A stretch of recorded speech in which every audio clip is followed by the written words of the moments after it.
Yo, what's going on, guys? Welcome back to another episode of Georgia Sports Nation. We got some more Hawks and Braves content on tap for you guys tonight. We're going to be recapping the ugly loss, if you want to put it in one word, to the Timberwolves, 136, 115 on Monday.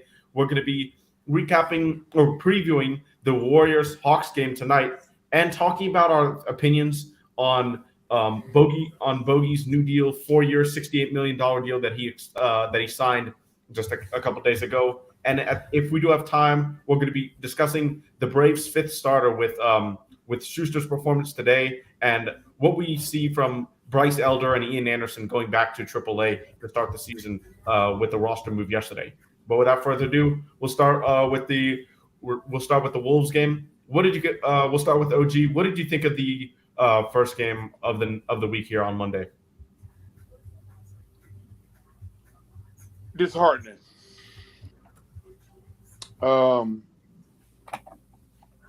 expected, people get on us about our expectations, but there's nothing wrong with expecting effort, Aunt Jackson and Mikey. There's nothing wrong with expecting effort. Somebody please correct me or stop me if that's an unrealistic expectation. No, it's not. Nope. Keep going. And we didn't have it. And that's what makes it disheartening, because at this time in the season, after coming off a 4-game road trip where you basically want to play 500 on the road, so now you got 2 important games at home, games that you really must have, and we laid an egg in most of both of those games. Yeah. And it's disheartening. Yeah, and piggybacking off that point, we were favored in this game. The Timberwolves were coming into Atlanta. They had to travel. They're without their All-NBA center and Karl Anthony Towns. Naz Reid is out as well. So they're forced to play Luka Garza at backup center with Rudy Gobert. He was questionable before the game as well, but he ended up having a big impact on the game. Hold on, and would that mean you got to argue about this playing on the back-to-back and all that? Would that mean you got to argue about that? I don't remember arguing about it. No, I don't remember. It might have. I don't know. It may not have. It might have been. But this game was set up for us to win. Yeah. Yeah. And what were your initial thoughts? You know what? I ain't gonna lie to you. I had to turn this shit off. Yeah. Because I couldn't get through bro. it, man. Trust me, I understand, bro. Cause it's just like you said, OG, man. Like, we shouldn't have to force people to show effort. That's what you paid to do. Yeah. On both sides of the ball. Like, our defense was not existed that whole night. They could get anything they wanted. And then on offense, we could not do it. We could not hit a fucking shot. Couldn't hit a par call, man. Man. And I'll one step further from that. In the first half, we didn't even get as many shots as we needed to because of all our turnovers. Mm-hmm. We had 16 turnovers up in this game. And oh no, I read that wrong. 15 turnovers in this game, but 11 of those came in the first half. 11 in one half. And I'll bring up some other first half stats from the Timberwolves that'll just kind of put it into perspective of how effortless our defensive was. 48 points in the paint is what the Timberwolves had in that first half. They average 54 for a whole entire game. Now, 24 assists in the first half for the Timberwolves. They averaged 25 for a whole game. I mean, with just those two stats there, it was clear that, the effort wasn't there, but also on the other end, our offense led to their offense. Us turning the ball over, especially DeJounte Murray. Man, this was a really rough game for DeJounte Murray. I was at that game, unfortunately, and while it was a great time, great atmosphere still, as always in State Farm Arena, the game on the court was not as fun to watch. DeJounte Murray really had a tough time. He could not hang on the ball. Multiple careless turnovers when he was just dribbling the ball in the half court. and he entered the fourth quarter with just 2 points. So it was a rough showing to say the least from Murray, who it shot poorly, like you referenced, at 5 for 15, 0 for 2 from the free throw line. He finished with 11 points and was a team low minus 29 from the floor, minus 29 on the floor. So really rough game for DeJounte Murray. And I kind of want to expand on that topic a bit more. And I'll go to you first, OG, because DeJounte Murray for the last week and a half, really, ever since that great game against the Wizards at home, we still really a struggle. What are you seeing anything that really he's not doing that he was been successful the couple weeks before this? Making shots. He's just in a slump. I expect him to break out of it. That's all. He had. Remember, he had one early in the season. Oh, he yeah. had one the middle part of the season, and now this the end of the season. He had like 2 other slumps similar where he was off for like between 3 to 5 games. Then he got it back together. I expect him to bust out of it. That's all. Yeah. And because he in a slump defensively as well. Oh, he is. Yeah. And I think that was one thing that I found interesting because from Brad Rowland's Lockdown podcast, he mentioned that DeJounte Murray's on-ball defense really hasn't been as good as advertised this season from his perspective. Would you guys agree with that? His off-ball defense has been, as advertised, been amazing. But on ball, it really hasn't been like that stopper from getting into the paint because our point of attack defenders, even with DeAndre Hunter and DeJounte Murray, haven't been that great. And that's why a lot of times our bigs get into foul trouble. The Timberwolves getting into the paint at will. They cheat too much, Mikey and Ant. They cheat too much. Too much. At a certain point, you got to trust your guy to do his job. Yep. I got an idea whose man they cheating toward, but if I say that, it'll be World War III in Atlanta. But they cheat too much. And that's causing their own ball defense to suffer. Based on what I'm seeing. Yeah. I like how one thing that I do think I like how this roster is taking credibility. Like DeJounte Murray is knowing he's playing not his best ball right now. He's saying it after the post game conferences. So that's one thing I do like. The players are taking accountability for this. But with DeJounte Murray, one thing he has a tendency to do is pull up for that 10, 12 foot mid range shot off the pick and roll in the drop coverage. While that's a great high percentage shot for him, I would like to see him go to the rim a little bit more and mix the shots in because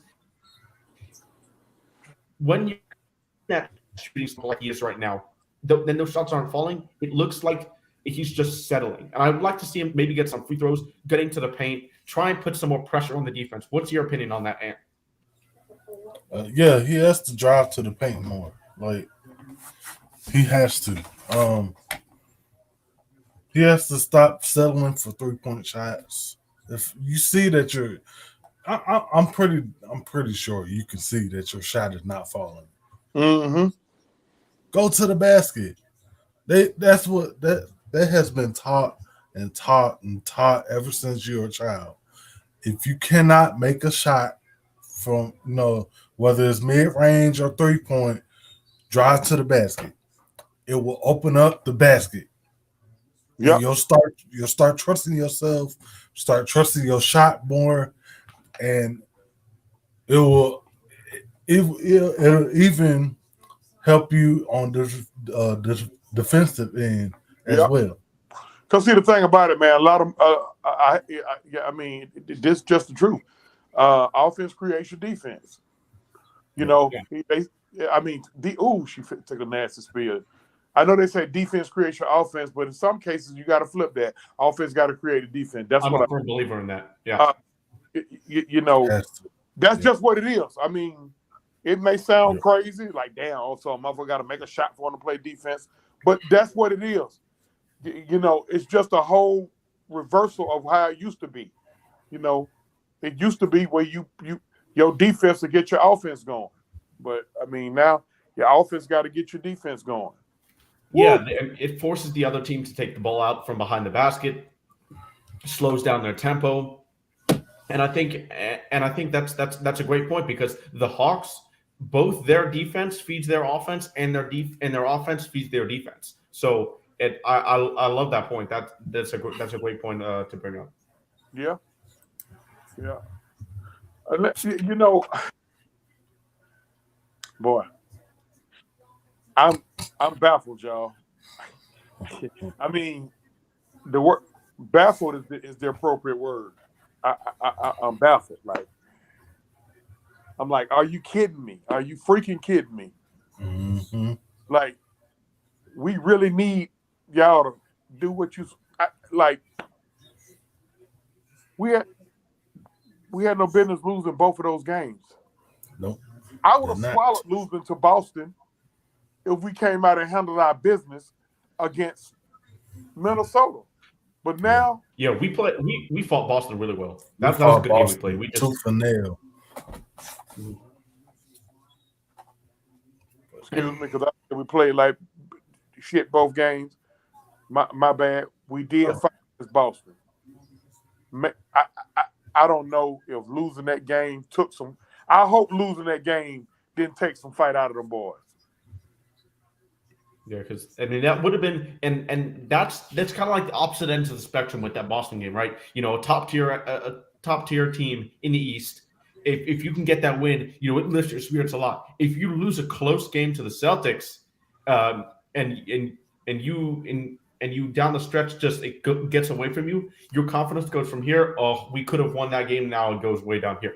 So I hope that's not the case of what led to this performance in the first half against the Timberwolves. But unfortunately, that could be the case. And as you see, Mad Mike joining us, I do want to bring up this point right here. John Collins, the offensive numbers, there is some concern with that because he doesn't seem confident. But at the same time, I know that Nate McMillan really kind of phased him out of the offense when he was there.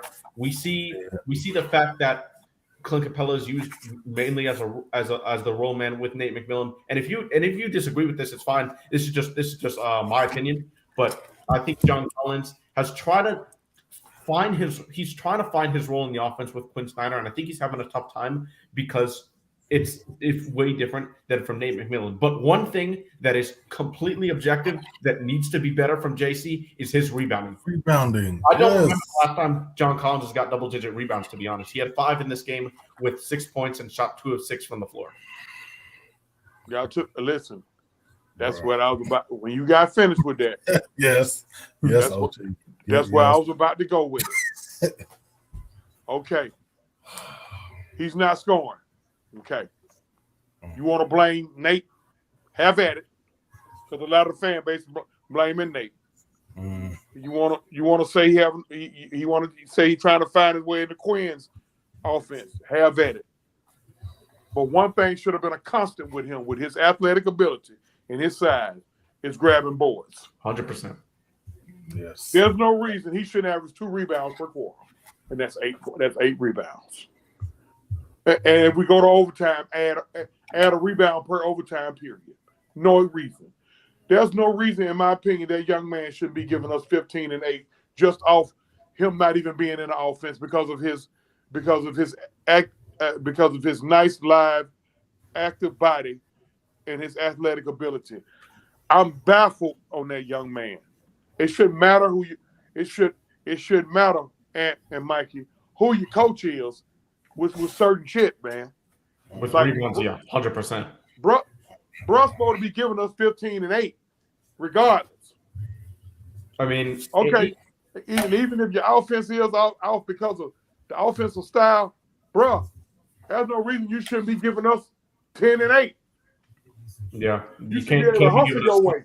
6 and 5. Can't be giving us 6 and 5. 6 and 5. Come on, bro. And now, when your stats are 6 and 5, people gonna talk about 125. And I don't get in folks' pockets. Good he got his money. But when you say 125, I say 25. That he's taking up 25 million in cap space. I can't say that as a fan. He's taking up 25 million in cap space. I ain't getting in his pocket. He got to do more, taking up $25 million. Somebody please stop me when I'm wrong now. No, you ain't wrong. It pissed me the hell off. Every fucking night, it pisses me off. We had the worst performance of 3-point shooting team I had seen in a while too. We shot 4 of 22 from 3. First of all, before that number, that's not enough volume in my opinion. Second of all, you make 4 shots. We just got to be better than that. I know sometimes shots don't fall, but 4 of 22 is kind of ridiculous. That kind of shows a little bit of the selection and how, and give credit to Minnesota here as well in that first half, especially because they didn't allow us to get many 3-point shots off. But really, we've got to be better than that because Minnesota shot 43% from beyond the arc for 12 of 28. So that's really most of the game right there, even without the turnovers. Because the Wolves only had 10 turnovers this game, while we had 15, and that's those two things really were the key for me in defense. I mean, they had a 40-point fourth quarter, 40-29. We were down. So there's really not much positive to take from this game, except for really 3 main ones. And the first one I'm going to bring up is, I'll save the best for last. First one is going to be the big men. Clint Capella with 10 and 10, 2 blocks. Onyeka Okongwu, I think, was the most active that night for the Hawks. In 25 minutes, 16 and 14, had a steal and a block. And he's continuing to be more confident on the offensive end. You see him, he'll get the ball in the mid-post with that 12 to 15-foot range, and he'll put it on the floor a couple times and try and drive to the hoop. We've seen it a couple times in the Miami series with a spin dunk on the reverse up in that mini series in Miami. So Onyeka Okongwu's confidence is getting more and more high, and while that's happening, Clint Capella is still giving us a double-double. Great center play, but unfortunately the other guys besides Trey, who we'll talk about in a minute, who was sensational that night, didn't perform. What are you guys' thoughts on Onyeka Okongwu's progress so far this season? And do you think if Clint Capella is traded, which is a legitimate possibility this offseason, he is ready to become a full-time center in the NBA, a full-time starting center in the NBA? I mean, I don't see why he wouldn't be ready. Mm-hmm. But here's a question that I'm gonna ask. Why would we trade that position? I'm just curious. And here's why I'm asking this. Asking why would we trade that position?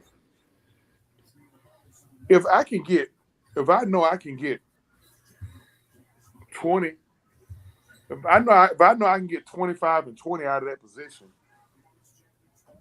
there ain't nothing wrong with this position. That position is holding its own. And I get your question. Okay, go ahead. Why would we mess with it? Like, we got another 2 years of Capella. If Onyeka's ready to start, just start him and bring Capella off the bench until his contract runs out. And I'll let you go ahead first before I get my answer. I mean, go ahead. You know where I'm going with this, OG. You already know. I don't think Onyeka's ready to play power forward. I really don't. A lot of people saying that. If that's what you about to say, I don't think he's ready to play power forward. No way. I don't think his quickness is going to be able to be there with most power forwards. His shot is also not there yet. I don't think his shot quite there yet. It's not there yet, but I'm not opposed to it. It got to be better than the alternatives and what we're doing now. In certain situations in the game. I'm not opposed to it. Yeah, but to start it and finish it, I don't know. No. But every now, like during the game, every now and then, try them out. Try a couple of spurts at power forward. See how you do. Especially when we run up on a team that's killing us on the boards. I'm definitely not opposed to it. Yeah. The thing with Capella and Kong, the reason why I don't think we'll ever see that this season with power forward center at this on the court at the same time is because of one, the shooting, and two, we're already not a great 3-point shooting team, and it also slows down our offense. We need to be a fast-paced offense, like we've said before. Run and gun with DeJounte Murray, Trae Young leading the break. We've got great athletic finishers at the rim on Onyeka, Jalen Johnson, John Collins, who needs to be better, more aggressive, like we're talking about. So I think that's one of the reasons we don't see it. Yeah. Another reason why I think it's a possibility the Hawks trade Capella. While I'm not in that camp, I agree with you, OG. I don't think we should trade Capella, but a reason I think we would is because, like you said, Capella has 2 years left on his deal. He's still an above average center in this league, and I wonder if the Hawks would try to get value for him at his peak while they can. I'm gonna tell you what I would do. His peak was 2 years ago. I'm gonna tell you what I would do if I was the Hawks. If I plan on moving Capella, that's where I'm going in this year's draft. This is what I would do. If I plan on moving Capella, that's where I'm going in this year's draft. Unless you trust Bruno Fernando to come in and back up Onyeka. If I plan on moving Capella, that's where I go in this draft. Now, come trade deadline next season, it's going to be a team that's a big away from a title. You'll get more from a team like that during the season, more in the offseason for him right then than you would in the offseason. That is People true. try to lowball you in offseason. Yeah. Oh, I completely agree. They'll try to lowball you. If I were to move him, that's how I would move him. I completely agree. Meanwhile, I'll be having his replacement getting ready. But risk in my opinion, they should try to see what they can get for John Collins, bro. There is one risk with that, though, OG. And that's Capella's Achilles and his injury prone. If he gets injured in that first part of the season before the trade deadline, then his trade stock goes down, and he's had a good year this year. So I think there is some merit in the Hawks trading him in this offseason, but I agree with your point. I'd probably take the risk and still keep Capella. Let me tell you something, bro. You can't. If he's available, listen. If somebody needs a center that bad, long as this man will be available for a playoff run, his value will still be up there.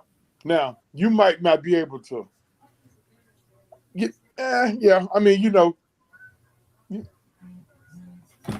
Take on. Listen, man. Right now, I'm gonna be honest with you. I'm trying not to get ahead and talk about what else we're gonna talk about on here, but based on what happened yesterday, yeah, they may have to hold off on all trades. They may have to go all in on something. But we got to get into what happened yesterday, and I'm explaining to y'all what I mean. Yeah, we're gonna do that after we preview tonight's game against the Warriors, who have an interesting injury report. But the last thing I want to talk about in this game is Trae Young, because lately he has been playing absolutely sensational basketball. 41 points, an efficient 41, 10 of 10 from the line, 15 of 25 from the field. He added 6 rebounds, more than JC, 7 assists, also had a steal. And this game, it really felt like he and Onyeka were the only ones to have, an above average game where the effort was there all game. Capella, had a good game, quality game, but nothing out of the ordinary for Capella. We had your classic 10 and 10 double-double, Capella with double blocks.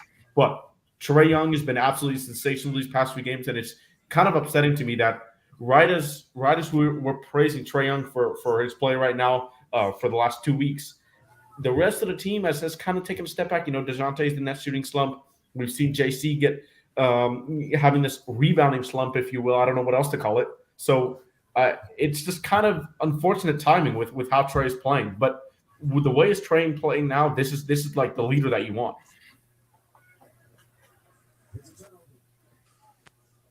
Well,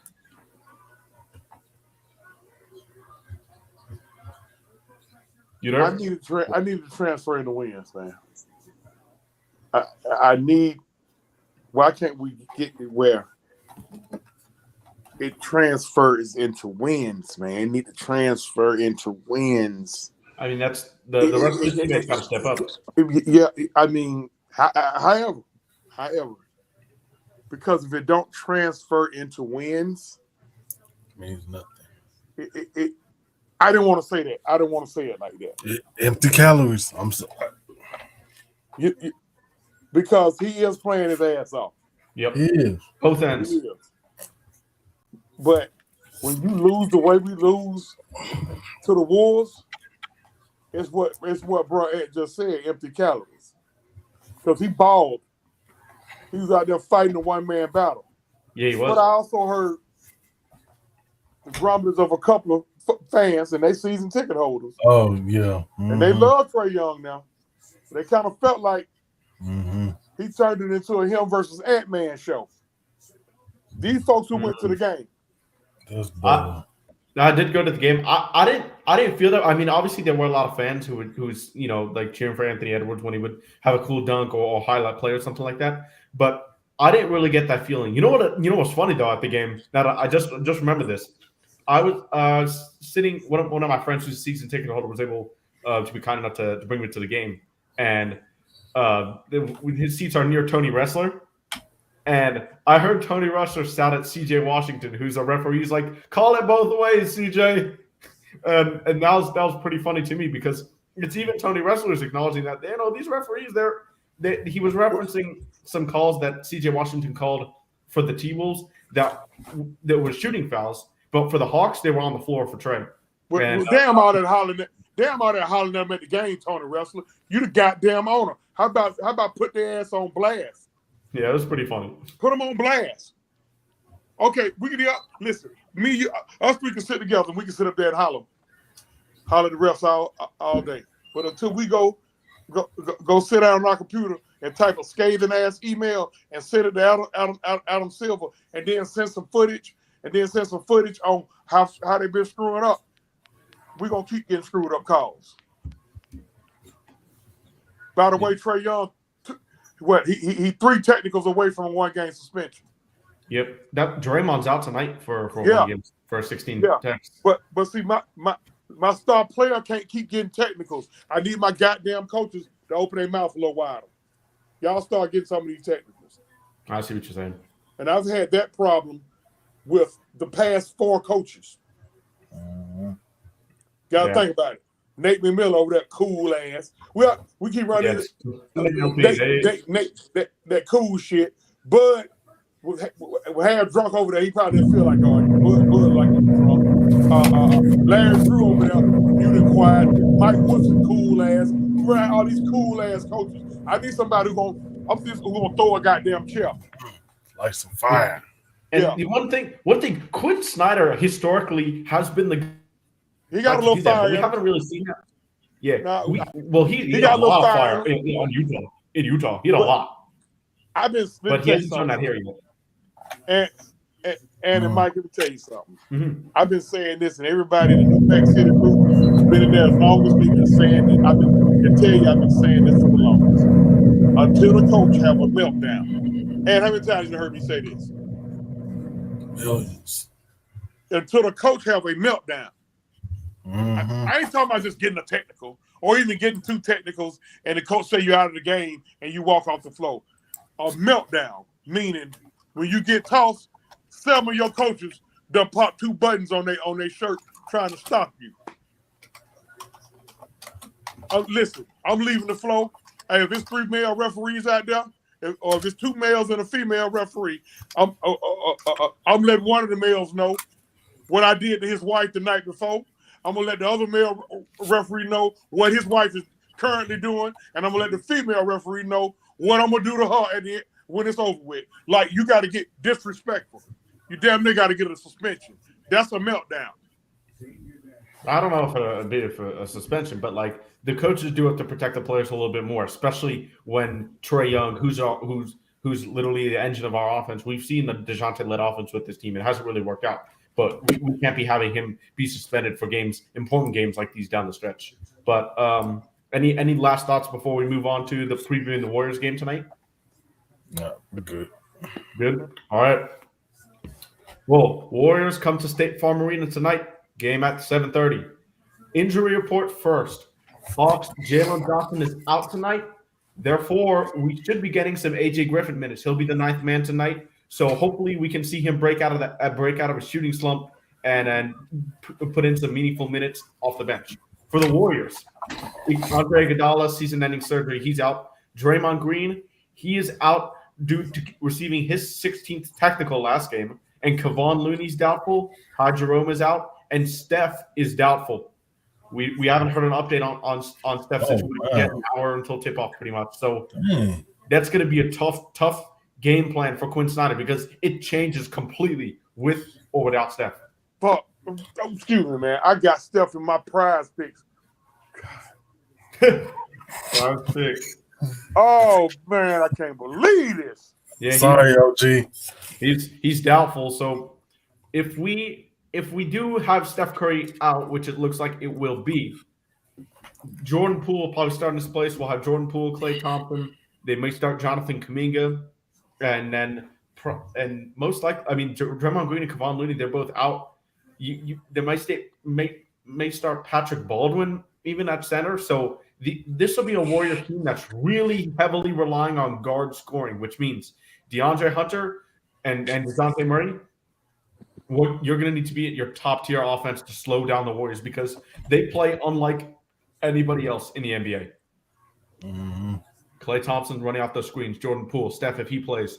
You've got Ty Jerome shooting, he's out off the bench, but you've got shooters all around. Dante DiVincenzo, great defender and just a solid all around role player. The Wolves, not the Wolves. The Warriors are still going to have guys to hurt you even without Steph on the perimeter. What's your number one key tonight? And we'll start with you, Ant, to secure the W tonight. Well, you can't stop Klay Thompson. That's impossible. But what you can do is try to slow him down as much as possible.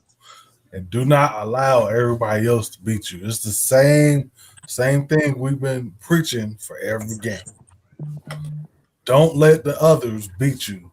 If that one person beats you, okay, good. We'll take it on the chin. But you cannot let these other 3 to 4 people beat you. Because we have good enough defenders to not allow that to happen. Yep. OG, what about you?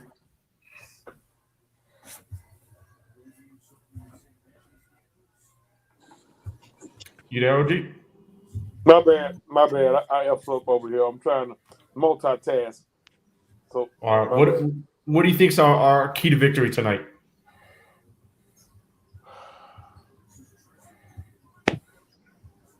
What I started the show with, what was I complaining about?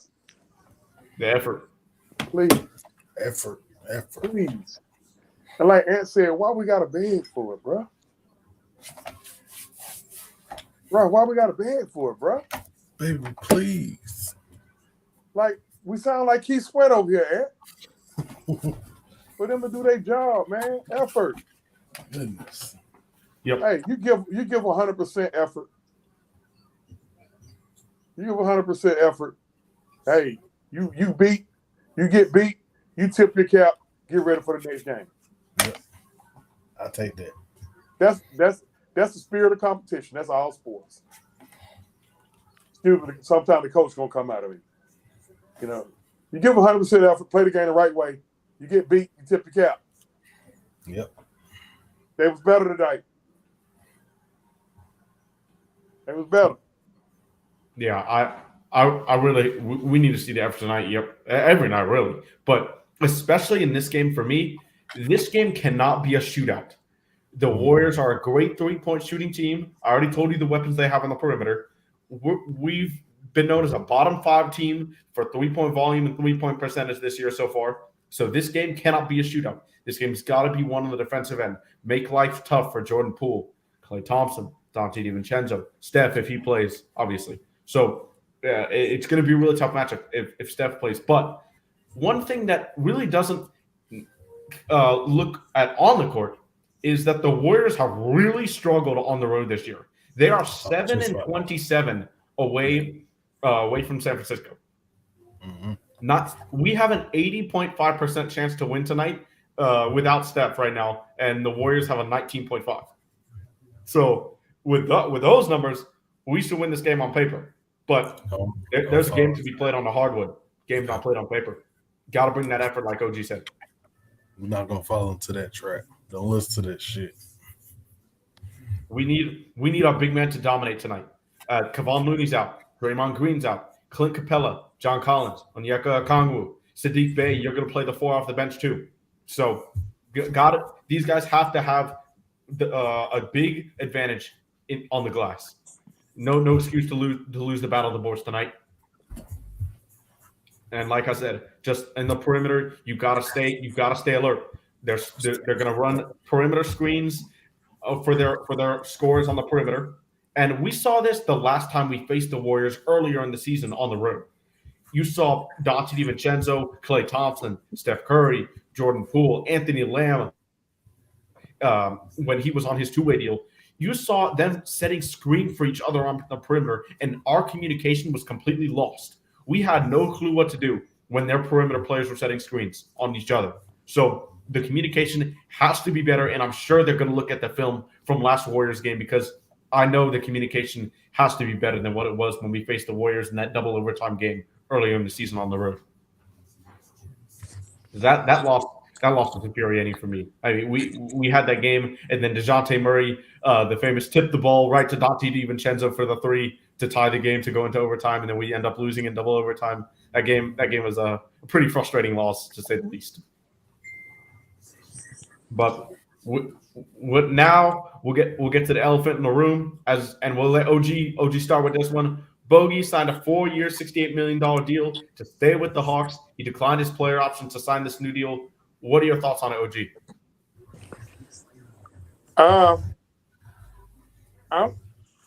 I'm kind of shocked they did that because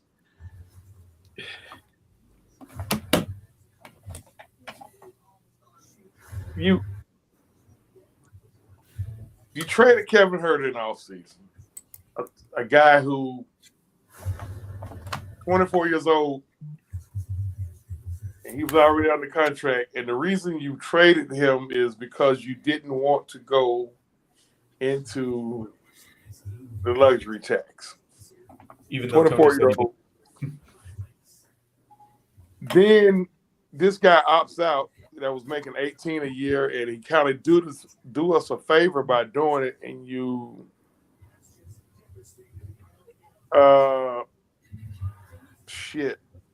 you bring back a 30-year-old who really kind of a one-trick pony. Most of the time he's on the floor. I love Bogey. I love what he brings. I love his energy. I love his attitude. I love all that. That kind of baffled me. That led me to believe that Quinn Snyder had a lot to do with. I think so too. With that, that means he's not coming in here to lose. So you basically said we gonna have to go all in. But in order for them to go all in, they got to move one of them contracts. Now that's where probably Clint Capella may come in. Yeah. And or JC this offseason as well. But I think he's making the least out of the contracts that you're gonna look at moving, because you're not gonna move Trays, you're not gonna move DeJounte. So what's left is Dre, Clint, and John. And it's not gonna be Dre, no way. It's not gonna be Dre. So it's down to Clint and John. You're gonna have a problem with what John's numbers. You're gonna probably have a problem moving him at his price tag. So it could be Clint. It's crazy. And that's why I was saying earlier in the offseason. And they still probably gonna wind up being in a luxury tax Because if you're going all in, you're going to go and get a dog to play whatever position of the guy that you're moving. And we also, and to add to that, we also need to sign DeJounte Murray. We don't want him to get free agency come next summer. If that happens, Landry Fields loses his job. Yeah, I agree. Even though it's been it literally could happen. Yes. He's the next scapegoat, and I don't think he even realizes it. If he don't bring back DeJounte Murray, he loses his job. Kyle Korver steps into his spot. And if we lose DeJounte Murray 2 years from now, 2 years when it comes time for him to opt in or opt out, I don't even want to repeat this. I don't even want to go on with that. Yeah. Somebody's going to walk. Yeah. And that's going to cripple the franchise because they turning money now. The attendance numbers are up. Oh, yeah. Even when we go on the road, our folks coming to see Trae Young. Yep. Hey, this rich businessman with his four sons, all of them got on number 11 jerseys, Jack. And I want to get to Southside's points here. I think we moved both Capella and John in the offseason. I don't think that's a far-fetched idea. I see a world where that can happen. JC's role, like I'm saying, on the offense, we've seen the writing on the wall, a lot of things that JC's going to be moved. But this front office did say this season that John's going to finish this season. So we'll see how this goes. But I think it's more likely than not JC does get dealt in this offseason. Capella, I think it's less likely in the offseason, but it definitely would be by next trade deadline, I think, because we also can't have Onyeka, a lottery pick, top 6 pick center, up and coming. He can't ride the bench forever. So I do think we'll have him starting by next season at some point. But this Bogey deal, and then and after I go, I'll let you go and say your thoughts on the deal. This Bogey deal, to me, can be trade bait. I really think that, he took $1 million less per year. I think that with 4 years left on a deal, if Bogey is not having great a year as he should be at the end of next deadline, I think he could be gone and he can get more value. We could get more value for him in return with 3 years left on that deal, and he's still only 31, so he's got 2 to 3 more years of good shooting basketball of him playing in his prime, if you will, to serve that contract. So I think it could be trade bait. I still think we could end up moving Bogey next season, even though he did sign this deal. And what are your thoughts on the deal? Yeah, I agree. I think it could be trade bait. Hell, this could pay dividends for Bay. I think I love Bogey. I was actually one of the guys who Bogey is, in my opinion, a better player than Kevin Huerter, but it was definitely a bad decision to move Kevin Huerter. We know that, and it was to duck the luxury tax. But Bogey, if he shoots the way he's been shooting in this second half after the All-Star break, that is well worth that contract, even if he stays. The way he's been playing lately is good, and it is well worth the contract because shooters like him and who can handle the ball, be a second and tertiary ball handler for the bench, they're hard to find. Yeah. They don't just go on trees. So I think this is not a bad deal, and when the cap goes up, it'll look like a great deal. So I don't think it's a bad deal. I saw some fans reacting very negatively to it, and I can see why some fans would act negatively to it. But I think some of the reactions were a little bit over the top, and I think we need to just analyze the situation a bit more, in my opinion. That's just our fan base, bro. Yeah, that's just our fan base. That's just our fan base. I mean, I wouldn't even put too much into that. I mean, folks overreact over every damn thing nowadays, man. So I mean, that's just our fan base. Did you want to speak on that comment, Ant? I think you have it. I mean, either way, I think it's still, appealing trade bait, whether it's a 3-year or a 4-year, because of the type of player that he is. Yeah. But you got to think about it, boy. Somebody grabbing a 30-year-old on a 4-year deal, boy, that's going to be kind of tough. That may be another trade deadline move. Yeah. Somebody, a contender that's desperate for a shooter. Mm-hmm. And there are a lot of those. There end up a shooter gets hurt. I mean, you saw Kevin Huerter unfortunately got injured his hamstring last night, but it looked like the MRI was clean. So yeah, he's day to day. He's day to day. You got to be careful with them hamstrings, though. You got to be careful with them. Oh yeah, you can't. Because if he pop it, he can miss all of next year or half of next year. Oh yeah. So I mean, we saw that with Zion. He was brought back too early, and we look how long this hamstring injury has kept Zion out this year. So that, and I just refreshed the injury report. It looks like Steph Curry is not on here. So that to me would mean he is playing this game. So this game got a bit tougher for the Hawks. It's a bit tougher. But with the Warriors' record on the road, the State Farm Arena's environment, this is a game we should win.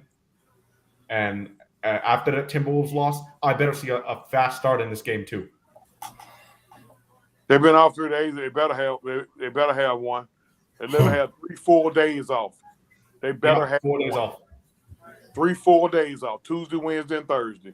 I'm pretty sure they practice, but still, no game situation for 3 full days. It's rare to have that too.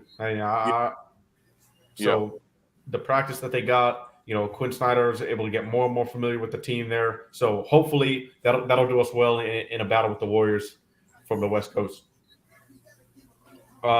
Any last thoughts before we head into some discussion for the Braves? We'll discuss a bit of their spring training moves and the fifth starter situation. That's it. That's all I got. That's it. All right. With that being said, we'll get into some Atlanta Braves talk before we end the show here. All right. Our fifth starter is definitely an interesting situation. We've got guys that are playing for a final rotation spot that are really, really surprising us this spring. I mean, Jared Schuster is pitching out of his mind today. He allowed 3 singles, 1 walk, and went 5 innings. This guy's played really well in this spring, and with Ian Anderson and Bryce Elder being sent down to AAA, he can legitimately vie for that 5th spot. Do you guys think that we can legitimately begin the season with Jared Schuster as that 5th spot in the rotation? Well, you probably gonna need your 5th starter for about a good first 2 weeks anyway. All them damn off days. So, I mean, I don't think it can hurt us too much, I mean, and then hey, you put him there, and then he first couple starts, and he kind of falters. You got other options. Yeah, I'm not opposed to it. If he has another great start, I'm not opposed to giving him a couple, maybe 2 or 3 starts before in the beginning of the season, try out some stuff. Maggiet doesn't go. Broker's not ready. What were we saying, OG? It's my guess Soroka's not ready. Yeah, he threw his first bullpen session. He's progressing to try and have 1 start before the Grapefruit League ends, and that's what Bowman reported today. He said that they'll most likely get 1 in. So I don't know if he might start the season on the opening day roster with only 1 start in the Grapefruit League after missing 2 straight years. I don't know. I don't think so. Unless he throws a ton of sim games before that, but you also don't want to overwork him. I think for Soroka, it's more viable for him to come in towards, I say the quarter mark of the season, when he has enough time under his belt to ramp up and So, but Schuster, it's possible that he could take that fifth pitcher spot. Um, I'm hoping that Ian Anderson, gets his stuff together so he can, Yeah, at least. he deserves because it's similar. Like Ian Anderson's very young, right? But this is similar to an Ozuna type situation on the field. Because you saw, like, if you look at Marcell Ozuna, who's had a great spring, by the way, he's hitting over 300. His OPS is above 800. He's crossing the ball. Exit velo is always there, like it has been throughout his career. That's a great sign for us. Well, but Ian Anderson has a track record of being an excellent postseason pitcher. He had a great rookie season, a good second season, then obviously this past season was just horrible. But I saw an article today titled, "Is Ian Anderson washed?" Which to me is utterly absurd. Absurd. Like it's a guy going through a lot of struggles right now. Yes, but washed at his young age, yeah, nah, that is the wrong word to use. Well, you're gonna hear that when you got a team of the Braves caliber. I mean, this team is universally picked to either win it or be right there to win it every year with their talent level. Yeah. So the expectations going to be high for everybody. That is true. So he's got time. I just hope he don't get the. I hope he don't. What happened with Fulte and what happened with Newcomb, the one dude we had from the islands. The islands. The black guy we had from the islands. I know who you're talking about. He started like 3 or 4 years. He was like 3 or 4 years. Tehran? Yeah, Julio Tehran. Yeah. No, okay. No, Julio Tehran was here for way more than that. He was our ace for a couple of years, and then obviously with age he kind of slowed down. But I don't think. But during the rebuild, yeah, he was. Yeah, at least Julio gave us a few years. Okay, he did. That might not be a good example. He gave us a few years. But I think Sean Newcomb and Mike Fulton-Evans are two good examples. Yeah, perfect.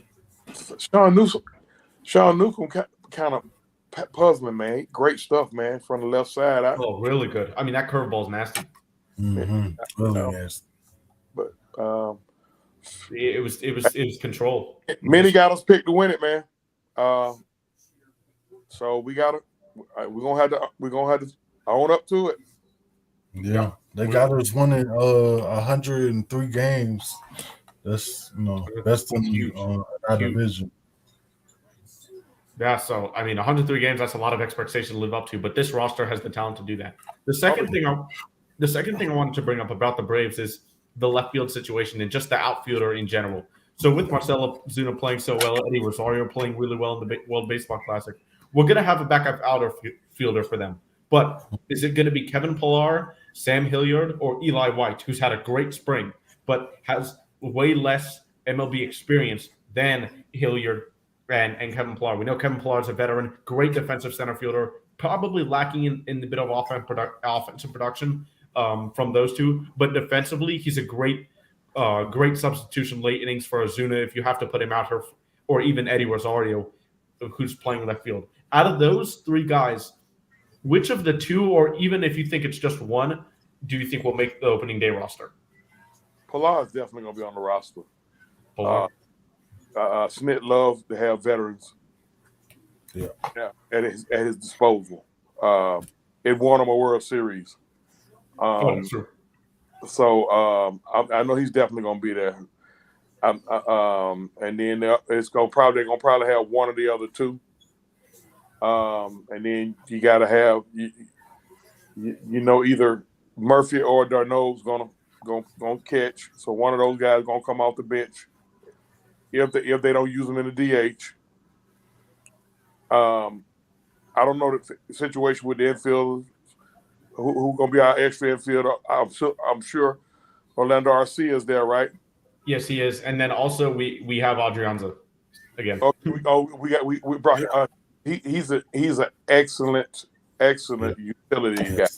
Yes, he is. Can play multiple positions. Got a little pop in his back. Got a little speed, and he played pretty decent defense. So, for me, I think it's going to be, like you said, Kevin Pillar, and I think Sam Hilliard is going to make it as well. Eli White has had a tremendous spring training offensively. This roster, and I think Mark Bowman said this, is going to be built for 162 games, not games in March. And while he has had a great spring, I don't think he has the experience enough to get where this team wants to go. And I think Sam Hilliard, with his power from the left side and his pop, will provide a little bit more coming off the bench. While Adrianza, you said, has a little pop for his size. He's not a power bat off the bench. I think Sam Hilliard can be that guy. And if you're not playing Rosario or Ozuna that day, you've got those two guys coming off the bench in key situations where you might need a power bat. And I think that's why we'll see Sam Hilliard. Yeah, I agree.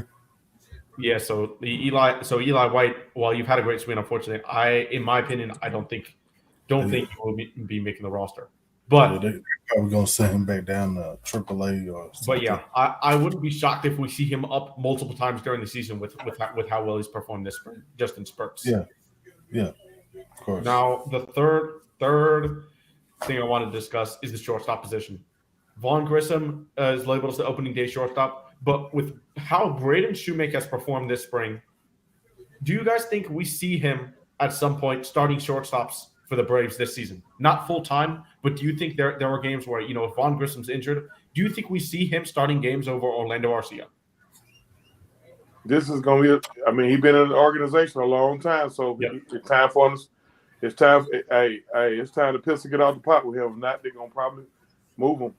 So, because we don't know. Time is now. At the deadline. Because that time is now. I think he has to make the roster this year. If he don't, I think they're gonna probably move on from him. He's been in the organization a while. Yeah, but the only thing I'll be very upset if we trade him. Not gonna lie, unless it's like a really gaping hole that we need to fill, because our farm system is really down low with all the trades we made. Olsen trade, Sean Murphy trade. We traded for Joe Jimenez in the offseason, the reliever. So, and we with these trades, our farm system has depleted, and I would really like to keep Braden Shoemake and see what he could do for this team. That's my opinion. Only thing that'll keep him around, because of the system has been kind of depleted. Yeah, that's just my concern. If we give them away, our prospects are depleted. We've seen Jared Schuster really step up and take a step up this spring, but I as far as position player goes and power bats, I'm not sure if we have that many because of we've been doing to make our major league team better in the past few seasons. But it's the right time. We're a win now team, and that's what win now teams do. You make trades to win out. But with that being said, any final remarks before we end it here? Effort, a little bit effort tonight. With the way they play on the road, we should handle our business. Yep, I agree. Just win, baby. Right now, we're taking all wins. Wins. No matter how you get them. Yeah, all wins. Care. I'm gonna reiterate: don't make this a shootout. Make it tough on them. It's gonna be tough with Steph playing, but the defense has got to show up and try to make the Warriors take tough threes. If they make them, Jordan Poole, Klay Thompson, Steph Curry, they're tough shot makers. If they make them, so be it.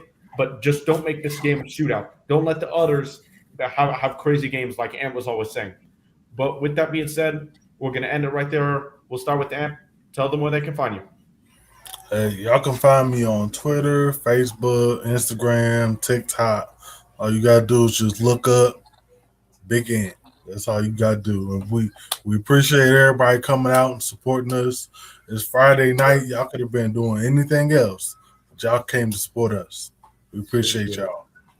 OG.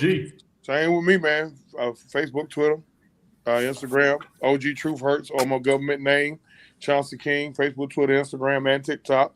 Still trying to learn TikTok. I also got my own YouTube channel called Truth Be Told. That's the number 2, RUTH, be told.